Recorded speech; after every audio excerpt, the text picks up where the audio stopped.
My blog my tips. আর এই যে আমার সাথে মিষ্টি। তো এখন বাজে রাত 8:30টার মতন, আর এখন থেকে আমি আমার ব্লগটা স্টার্ট করছি। তো এখন হচ্ছে মিষ্টির একটু ঘুমানোর সময়, তো মিষ্টিকে এখন একটু ঘুম পাড়াবো, আর তার সাথে সাথে আমার যে সমস্ত বাকি কাজগুলো রয়েছে, ভিডিওর কাজ রয়েছে, সেই সমস্ত কিছু কমপ্লিট করব। তো চলুন ভিডিওটা স্টার্ট করা যাক। আশা করছি আপনাদের ভালো লাগবে। যদি ভালো লেগে থাকে তাহলে চ্যানেলটা সাবস্ক্রাইব করে দিতে ভুলবেন না। কেমন লাগলো অবশ্যই কমেন্ট সেকশনে জানাবেন। আর আপনার করা একটা লাইক আমাকে নেক্সট ভিডিও বানাতে অনেক অনেক বেশি মোটিভেট করে। তুমি কিছু বলবে? আমি ডাকো, তুমি যেরকমভাবে ডাকো, এসো এসো ডাকো, এই যে এরকম এরকম করে ডাকো। তো মিষ্টিকে নিয়ে এইভাবে ফ্রন্ট ক্যামেরা অন করে আবার অনেক দিন পরে ভিডিও স্টার্ট করলাম, তাই তো? হ্যাঁ, তোমার আইস কোথায় দেখিয়ে দাও, আইস। হ্যাঁ, আর নোজ কোথায়, নোজ। লিপ কোনটা, লিপ। আর টাং, টাং। হ্যাঁ, হেড কোনটা, হেড। এই যে হেড, এই যে হেড। আর হ্যান্ড কোনগুলো, হ্যান্ড। হ্যান্ড দেখাও, হ্যান্ড। ওটা তো টাং। হ্যাঁ হ্যাঁ, ওইগুলো হ্যান্ড। আর লেগ কোথায়? হ্যাঁ হ্যাঁ। মিষ্টি মোটামুটি ওর বডি পার্ট, যা যা সিম্পল সিম্পল যেগুলো বডি পার্ট রয়েছে ওগুলো আমি ওকে চিনিয়েছি, আর ও চিনেও গেছে মোটামুটি অনেক। প্রত্যেকদিন মিষ্টির যে মেন খাবারগুলো থাকে তার মাঝে মাঝে আমি ওকে গরুর দুধটা দেওয়ার চেষ্টা করি, কারণ কি প্রত্যেকদিন ওর জন্য যে দুধটা নেওয়া হয় নাহলে পুরোটাই থেকে যায়। ওই রাত্রেবেলা হয়তো একটু দুধ রুটি দিলাম, অথবা সকালবেলার দিকে যদি আমি ওকে হোমমেড সেরেলাক দিই তার সাথে দিলাম, আদারওয়াইজ থেকে যায় দুধটা। তো এইভাবে ফিডিং বটলে করে দুধ খাওয়ার অভ্যেস মিষ্টির নেই ছোটবেলা থেকেই, তবে এখন একটু একটু করে অভ্যেস করাচ্ছি। তাহলে চলুন আজকে যেরকম টাইটেল দিয়েছি সেই অনুযায়ী ভিডিওটা এগিয়ে নিয়ে যাওয়া যাক। মা হওয়ার পরে আমাদের প্রত্যেকটা মেয়ের জীবনই আমার মনে হয় প্রায় 100% চেঞ্জ হয়ে যায়। আগের জীবনটা যেমন ছিল তার পরের জীবনটা সম্পূর্ণরূপে আলাদা। এই সময় প্রচুর চেঞ্জেসের জন্য আমাদের ফিজিক্যালি, মেন্টালি নানা রকম সমস্যার মধ্যে দিয়ে কিন্তু যেতে হয়, এবং এই রিলেটেড ভিডিও করব সেটা আমার মাথায় এসেছে আপনাদের কমেন্ট সেকশন থেকে। তাহলে আজকের ভিডিওটা হলো সেই সমস্ত নতুন মায়েদের জন্য। এত কাজের চাপে আমরা নিজেদের খেয়াল রাখতে ভুলে যাই, নিজেদের খাওয়া দাওয়ার কথা ভুলে যাই। স্পেশালি ডিনারটা একটুখানি তাড়াতাড়ি করতে হবে আমাদেরকে, তাহলে দেখবেন অনেক রকম প্রবলেম সলভড হয়ে যাচ্ছে। যেরকম অনেক বাচ্চারা রাতে ঘুমোতে চায় না, সেক্ষেত্রে মায়েদেরও ঘুম হয় না। ভালোভাবে ঘুম না হলে খাবার দাবার ঠিকমতো ডাইজেস্ট হতে চায় না, এবং নেক্সট দিনটাও খারাপ যায়, এবং তার সাথে সাথে আমাদের ওয়েট গেইন হওয়ার একটা সমস্যা কিন্তু তৈরি হয়। চেষ্টা করুন রাতে 9টা থেকে 9:30টার মধ্যে ডিনারটা কমপ্লিট করে নিয়ে তারপর একটু হাঁটাহাঁটি করার সময় রাখতে।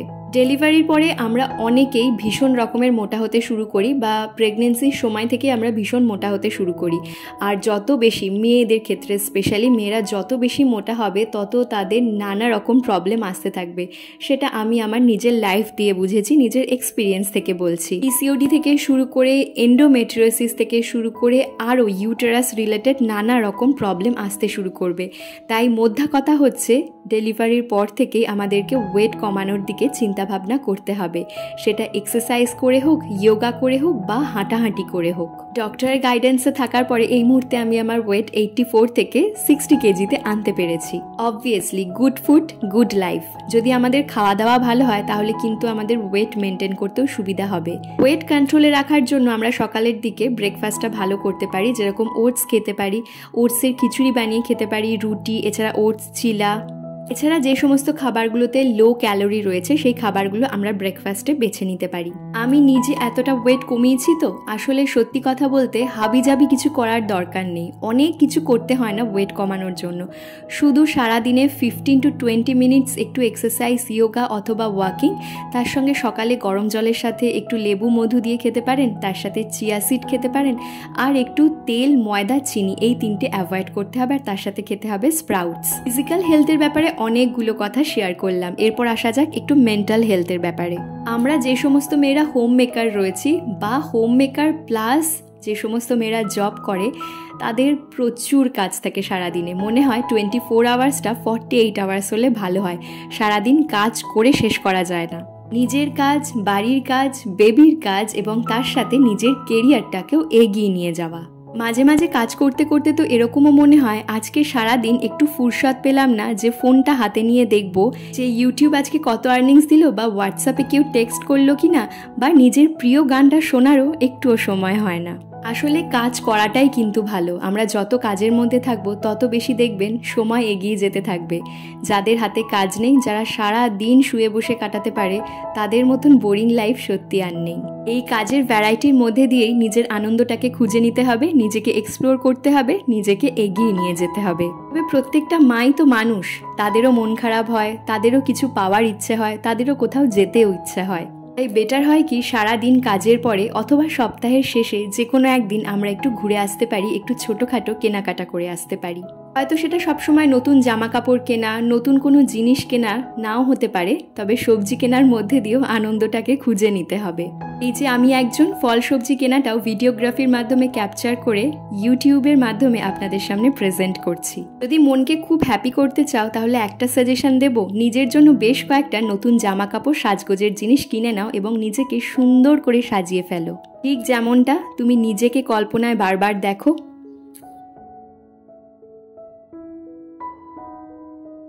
কিছু কিছু সময় আমরা মায়েরা বাচ্চাদের ওপর কিন্তু ভীষণ রেগে যাই।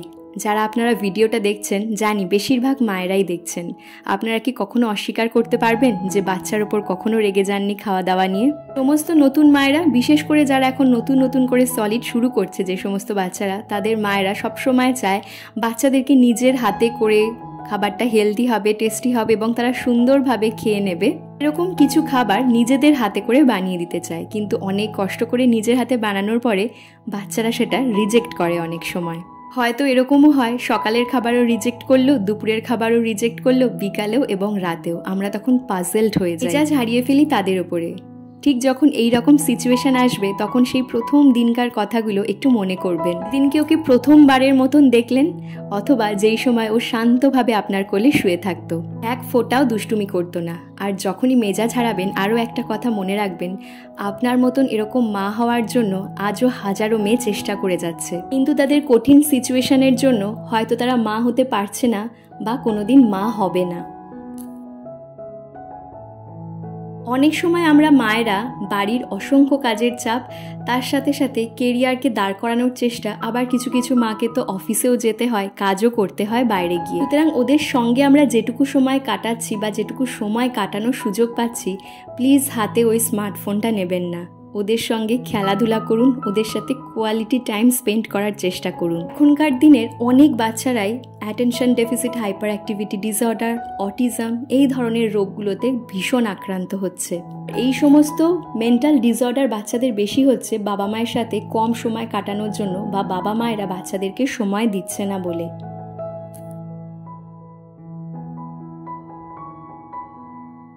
নিজের প্যাশনকে সবসময় গুরুত্ব দিন। হতে পারে আপনার প্যাশন ভালো রান্না করে লোককে খাওয়ানো, অথবা গাছের যত্ন নেওয়া, অথবা বই পড়া, বা আমার মতন ইউটিউব কন্টেন্ট তৈরি করা।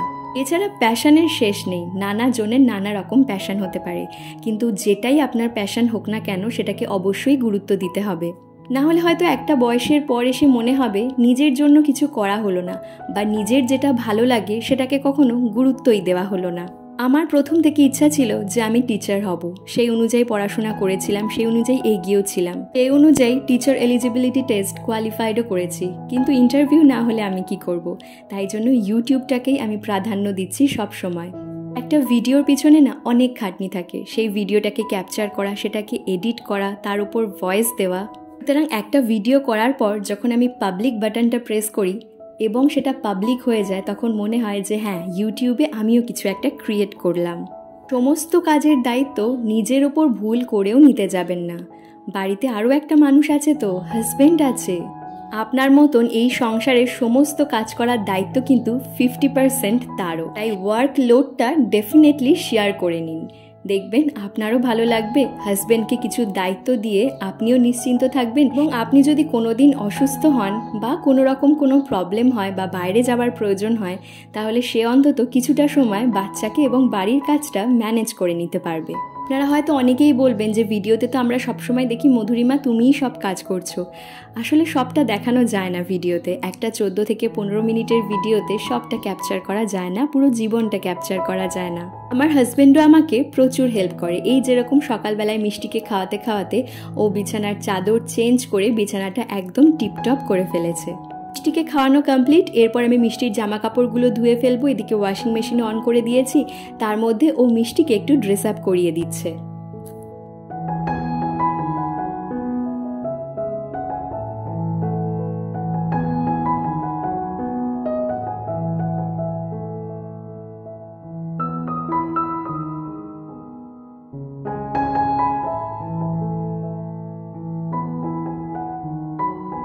কোনো রকম কোনো প্রবলেম হলে ডক্টরের পরামর্শ নিতে অবশ্যই ভুলবেন না। আমি যেরকম আমার একটু প্রবলেম হওয়ার শুরু থেকেই আমি ডক্টরের পরামর্শ নিয়েছিলাম এবং আমার এন্ডোমেট্রিওসিস রোগটা ডায়াগনোজ করা গেছে এবং ইমিডিয়েট মেডিসিন চালু করা গেছে এবং আমি এখন অনেকটাই সুস্থ রয়েছি এবং সুস্থ থাকার জন্য আমি 100% মিষ্টিকে দিতে পারছি এবং আশা করব আগামী দিনে আমি আরও অনেকটা সুস্থ হয়ে উঠব এই রোগ থেকে।